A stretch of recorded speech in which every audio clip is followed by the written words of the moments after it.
Dans cette capsule, nous verrons comment ajouter un ou des signataires à une signature. Une fois votre signature créée et le ou les documents ajoutés, vous devez ajouter un ou des signataires.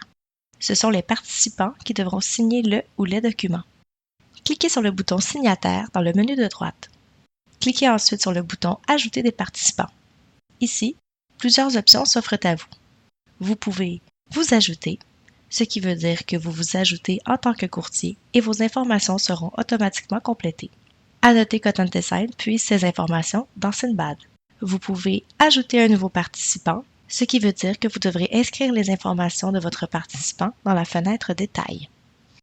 Vous pouvez ajouter un ou des participants à partir de la transaction, si vous créez une signature à partir d'une transaction. Les contacts liés à la transaction seront les contacts qui vous seront proposés. Vous pouvez ajouter à partir des contacts, ce qui veut dire que vous pouvez sélectionner le ou les participants à partir du carnet de contacts dans Instanet Forms. Il est important de noter qu'Instanet Forms n'est pas synchronisé avec d'autres outils. Les contacts créés ont donc été créés par vous directement dans Instanet Forms. Finalement, vous pouvez ajouter à partir de Google, ce qui veut dire que ce sont les contacts que vous avez dans votre compte Google. Ajoutons ensemble un nouveau contact. Cliquez sur Ajouter. Vous devez compléter les détails du participant. Les champs obligatoires sont en rouge, donc le prénom, le nom et le courriel. Si un de ces champs n'est pas rempli, le participant ne pourra pas être créé. Vous pouvez aussi lui attribuer un rôle avec ce menu déroulant.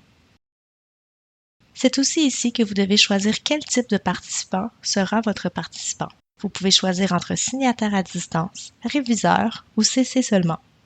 Le type signataire à distance est le type le plus utilisé. Cela fait en sorte que le participant signera le document à distance après avoir reçu le courriel d'invitation d'AutoDesign. Le type réviseur permet aux participants avec ce type de lire les documents signés. Il est conseillé de mettre votre participant réviseur en dernier dans l'ordre des participants si vous souhaitez qu'il appose ses initiales lorsque les autres participants auront signé, par exemple. Finalement, le type CC seulement fait en sorte que le participant avec ce type reçoit simplement une copie des documents signés sans poser aucune action. Vous pouvez aussi personnaliser la signature si désiré, ainsi que changer la langue de correspondance de votre participant. Des options supplémentaires vous sont proposées. Ici, vous pouvez décider des options de signature que le participant pourra utiliser. Il pourra donc choisir la police de signature, dessiner la signature ou encore téléverser l'image de la signature. Cochez la ou les cases désirées.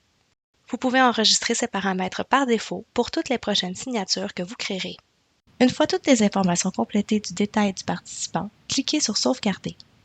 Vous devrez répéter ces étapes pour chaque nouveau participant ajouté ne faisant pas partie de vos contacts. Une fois le participant ajouté, il apparaît dans la section Signataire. Cliquez sur le nom du participant si vous voulez modifier son information ou encore retirer le participant des signataires. Lorsque vous avez plusieurs participants, il est possible de définir l'ordre de la signature. Pour ce faire, cliquez sur ce bouton pour activer cette fonction.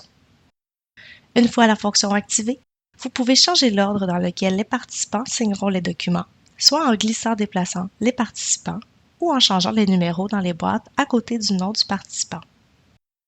En imposant un ordre de signature, cela fera en sorte que le premier participant devra absolument compléter la signature pour que le deuxième participant reçoive ensuite le courriel d'invitation lui demandant de signer le ou les documents, et ainsi de suite. Si la fonction de l'ordre de signature n'est pas activée, tous les participants recevront le courriel d'invitation de signature en même temps et pourront signer simultanément.